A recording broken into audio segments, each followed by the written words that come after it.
এমনি তো আমি ব্যাড বয়। লিটল অফি পেজটা সবাই ফলো করে দিন। আমি বললাম তোমার নামে একটা ইউনিভার্সিটি আছে আমাদের ঢাকার বেলি রোডে। আমি বললাম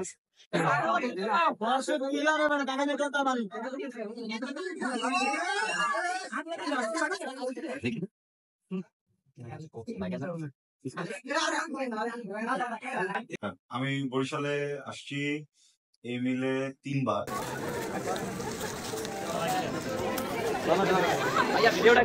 হ্যালো গাইস, আসসালামু আলাইকুম। অবশেষে আমি আপনাদের মধ্যে দ্বিতীয় পার্ট লই আইলাম, যদিও একটু দেরি হয়েছে, লেগে ক্ষমা সুন্দর দৃষ্টিতে দেখবেন। এখন আপনারা ভাবতে পারেন আপনাকে দুধি মিষ্টি দোকানে লইয়েছে কি লেগে। আসলে মেইন ঘটনা হয়েছে মোর মা আরস বাড়ি জিজ্ঞাসা, ভাই আমাকে বরিশাল আইছেন আর কি খাইবে। বারবার জোরাজোরি করার পর আরস ভাই কইতে আছে তোমাকে বরিশালে বিখ্যাত কি আছে।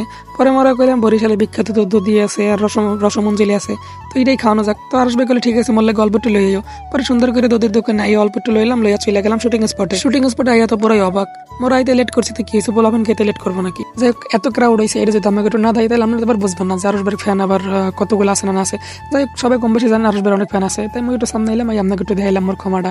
যদি মোর কালা কালা দেখাইতে আছে তারপর ব্যাপার না। আর মোরা শুটিং করতেছি না, এটা যদি হালকা একটু ক্লিপ না দেয় তাহলে আমরা কেবে নাই বুয়া, কোনো ক্লিপ টিলিপ নাই কিছু না, হুদাই বুয়া বুয়া কথা কইতেছে। তাই হলে গাম্মাকে সুবিধার্থে এত একটু ক্লিপ লইলাম। মগ এলাকায় এসে বেশি ঘুরে শুট লইলাম না। যদি বেশি ক্লিপ লইতে যাই তাহলে ডিরেক্টরের সমস্যা, কারণ হেরা অনেক টাকা টোকা দিয়ে নাটক করাইতেছে। যদি আগে এই ক্লিপ গুলা ভাইরাল করে দিতে পারে নাটকের ভিউজ কমে যাবে। এই লেগে মগ এলাকায় আইসে আর মগ এলাকার বদনাম হবে, তাই আর ভিডিও করলাম। শুটিং স্পটে এত ক্রাউড যে ভাই শুটিং করতে পারে না, বাধ্য হয়ে এখন শুটিং অফ করে ফ্যানদের লাগে ছবি টবি তুললো। এর মধ্যে ধ্যান এই মুরব্বী করে কি, মুরব্বী আপনি এটা করেন আগে কই আর ভাই আবার কইয়েন না যে আপনি দাঁড়িয়ে চান্স পান না, খালি দূরবে ভিডিও করেন, আপনি ছবি টবি তোলেন না কেন ভাই। মুই হার লাগে অনেক ছবি তুলছি, ভিডিও করছি, হার লাগে বই আড্ডা দিছি, হের লাগে মুই আনার ধারে কাছে যাই না, কারণ ফ্যানের এত ক্রাউড। হোদাই মুই যাইয়া কি করবো। পরে ফ্যান গো বিদায়টা দিয়ে আবার শুটিং করতে যাইতেছিল। পরে আরস ভাই চলে গেল শুটিং, এদিকে দিয়ে কাকি বইয়া শুটিং কি সুন্দর মনোযোগ দিয়ে দেখছে। আহারে কাকিরে এত সুন্দর মনোযোগ দিয়ে আমরা স্বামীরও মনে করেন দেখেন নাই। যাই কাকিরে দেখতে দিয়ে আবার কার নানা এই পড়ছে, নানা দিয়ে নিজে খারাইতে পারে না, লাড়ি লইয়া খারাই রয়েছে। তারপর আরস খানের শুটিং দেখতে হইব, এতটাই ফ্যান আরস খানের। ভাই ছোট একটা বিরতি লইতে আইছিল, দেখেন পোলাপানের অবস্থা এই জায়গায় ভরে গেছে। যাই হোক, মেন কথায় আই মুই আরস বাইরে তো দাঁড়ায় গেলাম কেমনে, হেলাগে ভিডিও করলাম কেমনে, হেলাগে বইয়া গান করলাম কেমনে আড্ডা দিলাম, মানে এই সব প্রশ্নের উত্তর আমি এখন দিতে আসি। এই যে মোর সামনে দেখতেছেন মোর মামু, মানে ফয়সাল মামু, হ্যাঁ নাম হয়েছে ফয়সাল। হে মিডিয়া লাগে যে কোনো ভাবে একটু কানেক্ট থাকার কারণে আরস ভাই লাগে ভালো একটা সম্পর্ক আছে, বন্ডিং আছে। তো বন্ডিং থাকার কারণে মোর মামুর লাগে মুইও যাইতে পারছি। যদি আমার মামু এখানে যাইতে চাইছিল না, তারপরে মুই জোর করে লিয়ে গেছি, কারণ মোর আরস ভাই লাগে দেখা করতে হইব।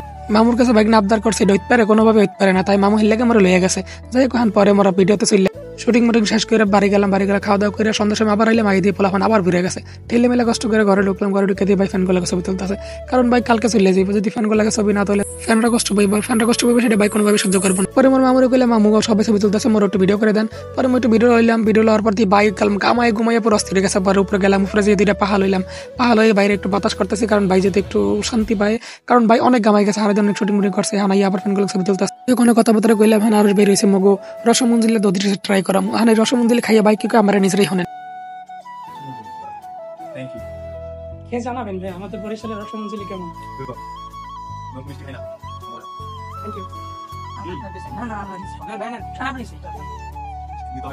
নিজেরাই শুনেন ভাই কইলো যে মগো রসমঞ্জলি অনেক মজা লাগছে বাইরের কাছে। এখন হয়েছে যে বাইরে মগো গৌনদীর বিখ্যাত দধি ট্রাই করাম। যদি এটা গৌনদীর দধি না, এটা হচ্ছে মগো গইলার দই। এখন গৌনদী থেকে গইলার দই অনেক মজা লাগে। তো আপনারা যারা গৌনদী গইলা আছেন, মগো বরিশালে যারা আছেন, এরা গইলা থেকে ট্রাই করবেন, কারণ গইলার দই অনেক মজার।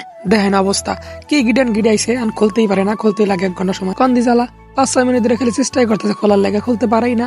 পরে কি আর করবো, আমি ভিডিও বন্ধ করলাম, ভিডিও বন্ধ করে আমি খুললাম, খুলে টুলে আরস বাইরে দিলাম খাইতে। আরস বাইরে সামনে দিয়েছে, আরস একটু ফোনে কথা কইতে, ফোনে কথা শেষ হলে খাইবো, খাই আর জম্মের মজা মগো বরিশালের বাসায় কইতেছি। হ্যাঁ কিন্তু বাইরুম কয় নাই, আরস গেছে কিন্তু অনেক মজা হয়েছে, অনেক মজা। এটা বল মগো বরিশালে দিতে কেমন লাগছে, এটা আরস মুখ থেকেই হনে না। আমি বরিশালে আসছি এই মিলে 3 বার শুটিং করতে। সো আসলে আমি পুরো বরিশালের মিষ্টি এখনো খেয়ে দেখতে পারিনি, কিন্তু আজকে ফয়সাল নিয়ে আসলো মিষ্টি, দুর্দান্ত। আমার নামটা বলেন হাবিবুল্লাহ। আমি বললাম তোমার নামে একটা ইউনিভার্সিটি আছে আমাদের ঢাকার বেলি রোডে। আমি বললাম থ্যাংক ইউ। আমার একটা পেজ আছে লিটল অফি নামে, লিটল অফি পেজটা সবাই ফলো করে দিন। থ্যাংক ইউ ভাইয়া। সো গাইস, আজকের ভিডিওটা এই পর্যন্ত। যদি ভালো লাগে লাইক কমেন্ট শেয়ার, আর হ্যাঁ মাস্ট বি সাবস্ক্রাইব।